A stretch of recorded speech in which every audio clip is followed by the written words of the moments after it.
Hi friends, now we'll discuss about red eye tools. Okay, sometime when we are a snapshot or you take any picture with your camera, you can see some picture maybe eye goes to be red, this red.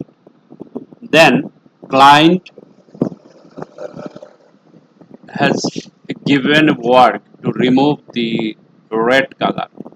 It is very simple and very easy.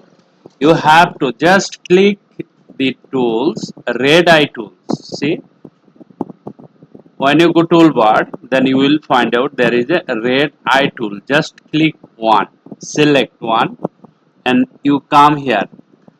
Just one click, finish, and just one click. That's it. Okay. So I told very easy, but you have to know that, right?